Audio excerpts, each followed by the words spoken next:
오늘은 주 2019년 4월 28일 주일입니다. 그래서 오늘 저희들에게 주시는 말씀은 마태복음 24장에서 한번 찾아보고자 합니다. 마태복음 24장 15절에서 22절 말씀까지가 되겠습니다. 마태복음 제 24장 15절에서 22절까지 말씀입니다. 마태복음 제 24장 15절에서 22절까지 말씀입니다. 15절에서 22절까지 몇 절 안 되기 때문에 다 같이 호흡을 같이 해서 저와 함께 천천히 뜻을 생각하면서 그렇게 읽어봅니다. 그러므로 너희가 선지자 다니엘이 말한 바 멸망의 가정한 것이 거룩한 곳에 쓴 것을 보거든 읽는 자는 깨달을진저 그때 유대에 있는 자들은 산으로 도망할지어다. 지붕 위에 있는 자는 집 안에 있는 물건을 가지러 내려가지 말며 밭에 있는 자는 겉옷을 가지러 뒤로 돌이키지 말지어다. 그날에는 아이 뵌 자들과 젖먹 이른 자들에게 화가 있으리로다. 너희가 도망하는 일이 겨울에나 안식일이 되지 않도록 기도하라. 이는 그때 큰 환란이 있겠음이라. 창세로부터 지금까지 이런 환란이 없었고 후에도 없으리라. 그날들을 감하지 아니하면 모든 육체가 구원을 얻지 못할 것이나 그러나 택하신 자들을 위하여 그날들을 감하시리라. 아멘. 오늘 저는 이 마태복음 24장에 있는 이 문단의 말씀을 가지고 그 설교의 제목을 펠라산과 호렙산이라고 정해보고자 합니다. 펠라산과 호렙산. 어떻게 해서 그런 두 가지 산의 의미가 이 말씀 속에 들어있는지 오늘 가장 큰 환란을 이 본문과 더불어 생각하면서 한번 강의 설교를 해보고자 합니다. 먼저 24장 마태복음 15절에서는 그러므로 너희가 선지자 다니엘이 말한 바 멸망의 가정한 것이 거룩한 곳에 쓴 것을 보거든 읽는 자는 깨달을진저 이렇게 되어 있습니다. 세상의 말세가 되면 가장 중요한 사건 하나가 발생하게 되는데 그것이 어떤 것이냐 하니까 바로 15절 말씀에서는 여호와 하나님께서 계셔야 될 그 거룩한 곳에 여호와 하나님을 대적하는 아주 가증스러운 멸망의 것이 그 자리를 대신하여 서게 된다. 그러한 사건이 발생하거든 세상의 종말이 되고 우리 하나님의 심판이 이만게 가까이 오게 된 것을 이제는 깨달으라. 그렇게 얘기하고 있습니다.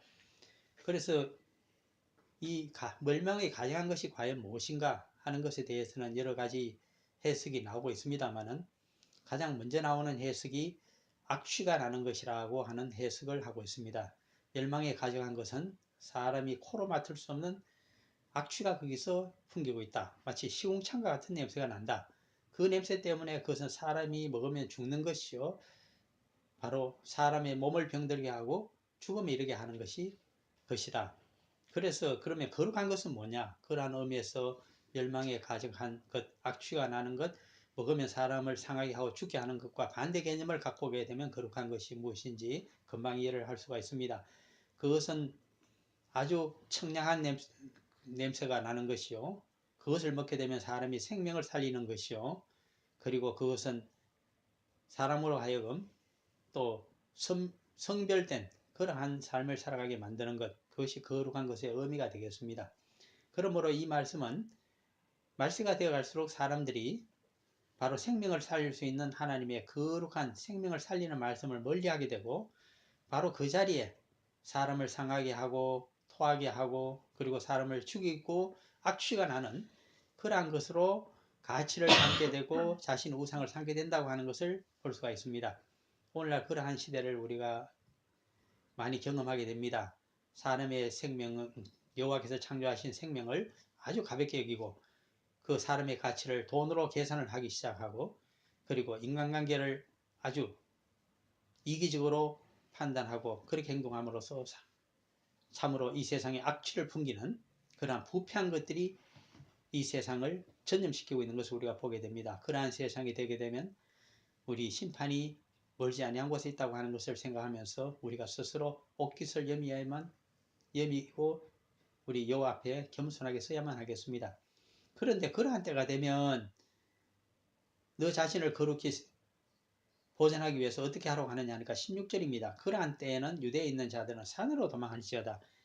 이 산으로 도망한다는 것 때문에 두 가지 해석이 나타나고 있습니다. 우리가 잘 아는 대로 고대 시대에 유대인 역사학자로 아주 유명한 사람이 유세비우스라고 있었습니다. 이 요세비우스 또는 유세비우스라고 하는 사람은 주후 한 3세기경에 유명한 학자로 보이는데 역사학자입니다. 기독교의 역사학자인데 그가 신뢰로서 이런 이야기를 했습니다. 마태복음 24장 16절에 적혀있는 말씀 그대로 주후 68년경 로마의 병사들이 반란을 도모한 유대인들을 징벌하기 위해서 쳐들어왔을 때에 많은 자들이 이 산으로 도망을 했다는 겁니다. 어느 산으로 도망을 했을까요? 요단강 동편에 있는 옛날 베레아 땅이라고 하는 것에 펠라산이라고 하는 높은 산이 있었습니다. 그 산으로 가면 삶을 얻을 수 있다고 해서 피신을 했더니 정말 그 사람들은 죽임을 면했다는 것입니다. 그래서 여기서 말하는 산은 역사적으로 펠라산임이 분명하다. 그렇게 유세비우스 역사학자가 말했으며 많은 사람들이 거기에 공감을 했습니다마는 그러나 두 번째 해석이 나타나고 있습니다. 그것은 그러한 역사적인 해석과 달리 그것은 히브리 정경에 나타나 있는 말씀 그대로고 그리고 우리 신약 바울의 서신에 나타나고 있는 내용으로서 우리가 그런 뜻이 아닐 수 있다고 하는 것을 우리가 좀 생각을 해봐야 되겠습니다. 먼저 구약 모세오경에 보게 되면 여기 우리가 구원을 얻을 수 있는 산은 여호와 하나님께서 강림하여서 임재하시는 그 산을 의미하고 있습니다. 그 산으로서 가장 처음 나타난 산이 어디일까요? 그것은 바로 호렙산입니다. 아라비아 반도 서북 쪽에 있었던 그 미디안 자손들이 살고 있는 그 미디안 족속들의 그 르비딘 광야에는 호렙산이라고 하는 산이 있었는데 그 산에서 여호와를 처음으로 만나는 자가 누구였느냐 하니까 출애굽기 3장에 의하게 되면 바로 모세입니다. 모세는 40세까지는 애굽의 왕자로 살았고 80세까지는 미디안 땅 제사장 이드로의 마사위가 되어서 아주 떠돌이 양치기 생활을 40년이나 했던 그래서 늙어버린 모세였습니다마는 그의 생명을 여호와 하나님께서 쓰시는 위대한 여호와의 종이요 선지자로 만들어준 것이 바로 호렙산이었습니다. 그러므로 사람이 그냥 나이만 먹고 죽음을 향해서 가고 있는 인생 가운데 그 생명을 살려서 영생하시는 여호와 하나님을 만나고 그 영생을 얻기에 합당한 여호와의 복음의 일꾼으로 살아갈 수 있다고 하는 것은 바로 호렙산에 가서 여호와를 만났기 때문에 불꽃 가운데 만났기 때문에 가능한 일이었습니다. 진정한 출애굽과 영생을 바라보는 구원은 어디 있는가 하니까 모세가 만난 그 호렙산으로 온 이스라엘 백성들이 올라가서 여호와 하나님을 직접 만나고 그분을 나의 구주로 메시고 경배하면서 하는 일이 있어야만 합니다. 우리 신약의 시대를 살아가는 우리들에게는 새 언약에 따라 그것이 어떤 의미를 가지고 있을까요? 옛날 호렙산에 계시고 또한 출애굽기 19장에 보면 호렙산 대신에 시내산에 여호와께서 강림을 하시고 25장으로 가게 되면 출애굽기에서 드디어 성막의 지성소에 계시는 그 여호와 하나님이십니다. 그런데 우리 주 예수 그리스도께서 대속의 십자가를 지시고 3일 만에 부활하시고 40일 후에 성천하심으로 말미암아 이제는 성령님께서 저희들에게 그리스도의 복음을 전가하기 위해서 우리들의 심령 속에 속사람 속에 성전을 삼고 계십니다. 그러므로 오늘날 이 호렙산이 시내산이 어디 있는가를 구원을 얻을 산이 어딘가 여호와께서 임재하시는 산이 어딘가를 묻게 된다면 우리는 그것은 바로 우리들의 심령 속에 우리들이 죄인임을 대속의 십자가를 믿고 고백하는 자 성도들에게 성령께서 임하여 계시는 바로 그 우리 심령 속에 있는 그 성전이 바로 이 거룩한 산이 되고 우리를 구원해주는 삼일체 하나님께서 거기에 임재하고 계시고 나머지 인생을 거듭난 삶을 동행하고 계신다고 하는 사실을 정확히 알 수 있습니다. 그러므로 이렇게 멸망에 가정한 것들이 적그리스도가 거짓 선지자들이 기승을 부리는 그리고 악취가 나는 사회가 되어 있다고 하면 우리는 우리의 거룩함을 보존하고 그리고 복음의 용사로 끝까지 살아가기 위해서는 우리 심령 속에 있는 이 거룩한 산으로 우리가 항상 도망하여 피신하여서 우리가 새로운 생명력으로 성령의 능력으로 그리스도의 복음으로 재무장하여 세상에 나아가서 복음의 용사로 하나님의 자녀답게 살아가야 된다는 것을 오늘 이 16절에서 정확히 설명할 수가 있습니다. 그와 같이 살아간 자가 누굴까요? 바로 신약에 있어서는 사도 바울입니다. 그는 랍비 사울이었다가 다메섹 도상에서 부활하시고 영생의 몸으로 성천하시고 그리고 영적으로 자신에게 하나님의 영광과 형상으로 임재하시고 재림하신 예수 그리스도를 그가 영적인 눈으로 보게 된 사람입니다. 그때부터 그는 그 의미가 무엇인가? 나는 이제 어떻게 살아가야 될 것인가? 이제는 호렙산을 바라보고 살아가야 될 것인가? 아니면 새로운 산을, 새 언약에 따른 산을 소망하면서 살아가야 될 것인가? 그 문제를 해결하기 위해서 갈라디아서 1장에 보게 되면 아라비아로 갔다가 그 다음에는 다메섹을 거쳐서 다시 자신의 고향인 소아시아 다소성에 가서 10여 년간 살다가 나중에 이방 첫 번째 교회인 안디옥 교회에 담임으로 와 있는, 담임 목사로 와서 봉사하고 있는, 헌신하고 있는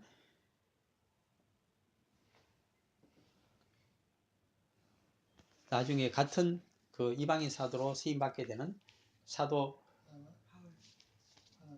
바나바의 그 초청을 받아서 그가 고향을 떠나서 그 안디옥 교회에 와서 부교육자로 성경을 가르치는 선생으로 그가 봉사하기를 시작한 것을 보게 됩니다. 그러므로 그가 왜 아라비아에 갔을까요? 그도 모세처럼 그 호렙산에서 여호와 하나님을 만나서 그가 이 그리스도의 복음이 무엇을 의미하고 있는지를 직접 말씀을 듣고 깨닫기를 원하고, 그리고 성령님께서, 진리의 성령님께서 그 자리에 함께 하셔서 나머지 자신의 인생을 여호와의 종이요 그리스도의 사도로, 이방인 사도로 살아가기 위한 능력을 받기 위해서, 생명의 기운을 받기 위해서 간 것을 우리가 이해할 수가 있습니다. 바로 사도 바울처럼 우리도 그러한 영적인 호렙산에 올라가서 이제는 주님도 만나고 그리고 성령님의 임재도 만나서 철저한 그리스도인으로 살아가는 은혜가 바로 이 본문 24장 16절에서 주어져야 되겠습니다. 그리고 17절을 좀 살펴보면 그렇습니다. 지붕 위에 있는 자는 집 안에 있는 물건을 가지러 내려가지 말며, 이렇게 되어 있습니다. 우리는 보통 지붕에 잘 못 올라갑니다만은 비가 오게 되면 빗물을 흘러내리게 하기 위해서 경사가 져 있지 않습니까? 그러나 이스라엘 유대인들의 집은 평평하다고 합니다. 그러므로 쉽게 지붕 위에 올라갈 수가 있습니다. 그런데 이 지붕 위에 올라가서 어떤 일들을 했을까요? 많은 사람들이 지붕 위에서 우상을 섬겼습니다.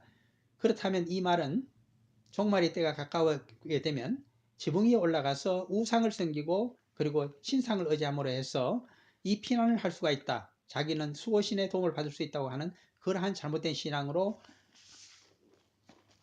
호소하지 말라는 것입니다. 그러면 어떻게 해야 될까요? 항상 주님께서, 우리 여호와께서 마련해 주신, 하나님께서 마련해 주신 유일하신 구세주이며 우리의 피난처가 되시는 주님을 메시고 성령님 안에서 살아가는 그러한 삶을 살아가야만 하게 한다는 말씀이 그 속에 들어있는 의미인 줄 압니다. 18절은 어떻게 해석이 될까요? 밭에 있는 자는 겉옷을 가지러 뒤로 돌이키지 말지어다. 유대인들은 항상 겉옷을 입고 집 밖을 다닐 때는 이 겉옷을 입고 다닙니다. 일기가 어떻게 변할지 모르고 또는 밤에 일찍 돌아오지 못하면 비박을 해야 될 수도 있기 때문에 이불을 대신해서 겉옷을 그들은 입게 됩니다. 그런데 유일하게 겉옷을 집에 두고서 바깥에 나가서 일을 하는 경우가 있습니다. 바로 농사일을 지을 때, 그때는 겉옷을 벗어놓고 그들은 곡괭이를 가지고 또는 호미를 가지고 한국식으로 말한다면 그렇게 농사를 짓습니다. 그런데 이 농사를 짓고 밭에서 일을 하고 있을 때, 겉옷을 집에 벗어놓고 있을 때에 갑자기 이 종말의 때가 닥칩니다. 그렇다면 먼 길을 떠나기 위해서 집으로 뛰어가서 그 겉옷을 다시 갖고 나와야 될까요?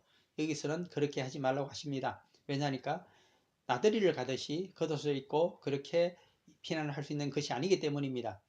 이 우리가 갖고 있는 이 육체로서는 우리가 온전히 피난을 할 수 없고, 세상적인 것으로서는 아무리 겉옷을 덮쳐 입어도 온전히 우리가 구원을 얻을 수 없다고 하는 것이 여기에 들어있는 말씀이 되겠습니다. 또 하나의 뜻은, 그것은 창세기 19장에 있는 말씀 그대로 우리가 롯의 아내가 구원을 얻기 위해서는 그대로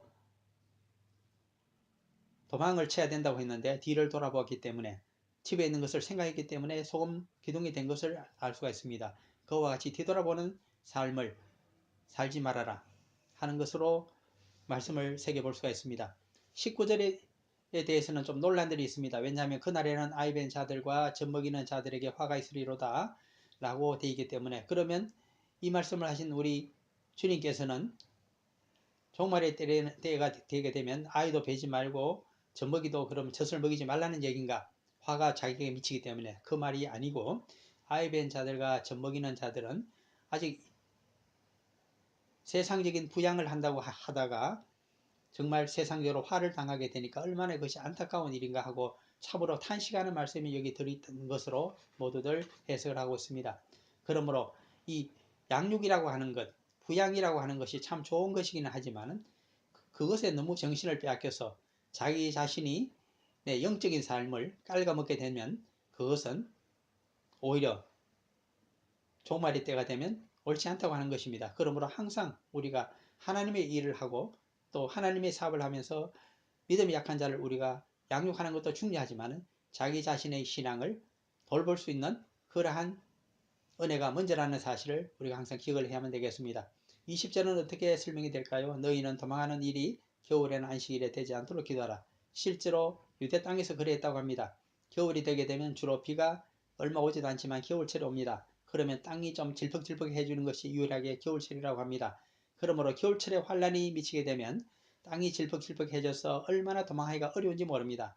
그러므로 그렇게 피난하기 어려운 겨울철이 이 종말의 때가 되지 않도록 기도하고 특별히 안식일이 일에 종말이 닥치지 않도록 기도하라고 말하고 있습니다. 안식일에는 유대인들은 율법에 따라서 약 1.8km 정도밖에 하루에 걷지를 못합니다. 그러므로 안식일에 적이 쳐들어오게 되면 도망을 가지 못해서 멀리 도망을 못 갑니다. 전부 2km도 가지 못해서 그 자리에 서야 되기 때문에 전부 맞아 죽게 되는 불행한 일이 닥치게 됩니다. 그러므로 그러한 불행이 율법에 걸려서 규례 때문에 너희들이 도망을 치지 못하고 그리고 이렇게 죽임을 당하는 어리석은 일을 행하지 말라고 하는 말씀이 들어있는 경고의 말씀이 포함되어 있는 말씀으로 보입니다. 21절입니다. 이는 그때 큰 환란이 있겠습니다. 창세로부터 지금까지 이런 환란이 없었고 후에도 없으리라. 이 종말의 때가 되면 얼마나 어려운가. 우리들이 남은 인생 거룩한 거듭난 삶을 살아가게 되자면 참으로 지금까지 우리가 인생에 살아온 것보다 참 편안하고 형통한 인생을 살아왔는데 이제부터는 성도의 삶이 참으로 어려워지기 때문에 기도와 말씀이 아니고서는 그리고 성령님의 도우심과 주님의 행하심이 아니고서는 우리가 그리고 항상 그 산에 올라가서 우리가 거룩한 삶을 유지하지 아니하게 되면 온전히 이길 수가 없다고 하는 점을 말해주는 대목이라고 하겠습니다. 그러나 우리에게는 소망이 있습니다. 왜냐하면 22절이 있기 때문입니다. 그 날들을 감하지 않으면 모든 육체가 구원을 얻지 못할 것이라. 우리가 참으로 며칠만 더 우리가 어려운 고난의 삶이 계속된다고 하면 우리는 전부 포기하고 말 텐데 그러한 신앙적인 포기가 없도록 그 날들을 감해 주시는 은혜가 있고 특별히 이 날들을 고통을 경감해 달라고 우리가 기도할 때 성도의 기도를 우리 주님께서 들어주신다고 하는 사실에 우리는 감사하면서 우리가 대속의 십자가를 지신 그리스도보다는 더 큰 십자가를 지지 않아도 된다는 그 은혜를 생각하면서 우리가 정진을 해야 되겠습니다. 그리고 특별히 22절 마지막 절 후반에는 이렇게 되어 있습니다. 그러나 택하신 자들을 위하여 그날들을 감화하시리라. 그렇습니다. 우리 주님께서도 마지막 겟세마네 동산의 기도를 통해서 다른 방법으로 나를 이 고난의 십자가가 아니고 다른 방법으로 구원의 방법을 말씀해 주시면 얼마나 좋겠습니까 하고 매일같이 습관적으로 기도하셨지만은 그러나 아무리 기도해도 아버지 하나님의 뜻은 똑같았습니다. 대속의 십자가를 지는 고난을 통과하지 아니하고서는 구원의 영광이 없다고 말했습니다. 자신의 구원뿐 아니라 다른 사람을 구원하기 위해서라도 중보자의 삶과 또한 대속자의 삶은 반드시 고난을 통과해야 되기 때문입니다. 그러나 너가 감당할 수 없는 그 고난을 성령님께서 그리고 우리 여호와 하나님께서 반드시 그날을 감하시듯이 힘을 북돋아 주어서 바로 하나님의 능력으로 우리 하나님의 자녀들은 그 충분히 감당할 수 있도록 조치를 해주신다는 위로의 말씀이 여기 들어있습니다. 이것이 모두 여호와께서 우리의 구원을 위해서 준비하신 그 산이 가지고 있는 의미이며 성령님의 능력이며 성령님이 만드신 그 성령이 우리 안에 있고 성전이 그 안에 있고 거기에 우리 주님께서 함께 하시면서 이 말씀의 뜻을 깨달아서 이러한 이치를 깨달아서 끝없이 마지막 종말의 때를 힘있게 살아가라고 하는 격려의 말씀인 줄 압니다. 이러한 뜻을 생각하시면서 앞으로 힘있는 성도들의 삶, 거룩한 성도들의 삶, 기도하는 삶, 말씀을 깨달아서 그대로 힘있게 복음을 전파하는 삶에 정진하시는 우리 성도님들이 다 되시기를 간절히 소망하면서 이 말씀을 드렸습니다. 잠깐 기도합니다. 사랑하는 아버지 하나님 참으로 감사합니다. 저희들에게 펠라산은 없습니다마는 그러나 우리 마음속에 호렙산이 이미 들어와 있고 그 산으로 저희들이 예수 그리스도의 부활 승천하심으로 인도되어 있음을 감사합니다. 성령께서 와서 계시오며 진리의 말씀을 전가해 주시고 그 진리의 말씀 가운데 천국을 또한 저희들 위하여 준비하고 계시는 우리 주님이 이미 영적으로 재림하여 그 속에 아버지 하나님과 함께 계심을 감사합니다. 이 놀라운 든든한 산을 바라보면서 힘을 얻어서 남은 인생길, 이 어려운 고난의 길을 경감하여 주시고 돌봐주시오니 끝까지 달려갈 수 있는 우리 성도들 다 되게 해 주옵소서. 그 은혜가 우리 한국 백성들에게도 충만히 있을 줄 믿사옵고 은혜 주심을 감사할 때 모든 것 우리 주 예수 그리스도 이름으로 기도합니다. 아멘. 할렐루야. 네, 감사합니다. 네, 주님 아버지, 이 격식의 컨디션